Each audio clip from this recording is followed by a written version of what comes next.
കേരളത്തിന്റെ വികസനത്തിന് സഹകരണ പ്രസ്ഥാനം വഹിക്കുന്ന പങ്ക് വളരെ വലുതാണെന്ന് കെ.എം. സച്ചിൻ ദേവ് എം.എൽ.എ. പറഞ്ഞു.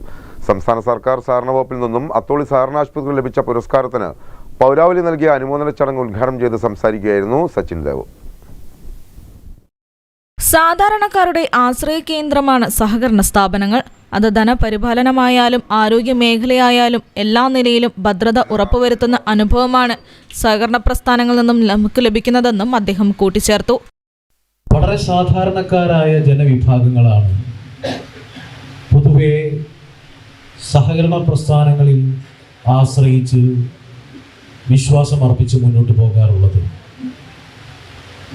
അത് ധനമിടപാടിൻ്റെ കാര്യത്തിലാണെങ്കിലും ആരോഗ്യ പരിപാലന രംഗത്താണെങ്കിലും വിവിധവും വൈവിധ്യവുമാർന്ന രംഗങ്ങളിലെല്ലാം സഹകരണ പ്രസ്ഥാനങ്ങൾ ഉണ്ടാക്കിയ സാന്നിധ്യവും സ്വാധീനവും വളരെ വലുതാണ് എന്ന് കേരളത്തിൻ്റെ അനുഭവങ്ങളിലൂടെ നമുക്ക് കാണാൻ കഴിയുന്നുണ്ട്.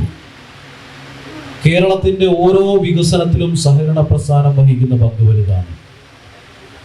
കേരളത്തിൻ്റെ എല്ലാ നിലയിലുമുള്ള ഭദ്രത ഉറപ്പുവരുത്തുന്നതിലും സഹകരണ പ്രസ്ഥാനം നൽകിയ സംഭാവന അത് വളരെ വലുതാണ് എന്നുള്ളത് അനുഭവങ്ങളിലൂടെ പല സന്ദർഭങ്ങളിലും നാം അറിഞ്ഞിട്ടുണ്ട്. മുഖ്യമന്ത്രിയുടെ ദുരിതാശ്വാസ നിധിയിലേക്കുള്ള തുകയുടെ ചെക്ക് എം.എൽ.എക്ക് കൈമാറിക്കൊണ്ട് ഗ്രാമപഞ്ചായത്ത് പ്രസിഡന്റ് ബിന്ദു രാജൻ അധ്യക്ഷത വഹിച്ചു. Consumer fed chairman M. Mehboob മുഖ്യപ്രഭാഷണം നടത്തി. ജനപ്രതിനിധികളായ സിന്ധു സുരേഷ്, സുധാ കാപ്പിൽ, ബിന്ദു മഠത്തിൽ, സന്ദീപ് നാലുപുരയ്ക്കൽ, അത്തോളി സഹകരണ ആശുപത്രി മുൻ president K. Babu master, Atholi service സഹകരണ bank president T. K. Vijayan തുടങ്ങിയവർ സംസാരിച്ചു. News bureau, Atholi.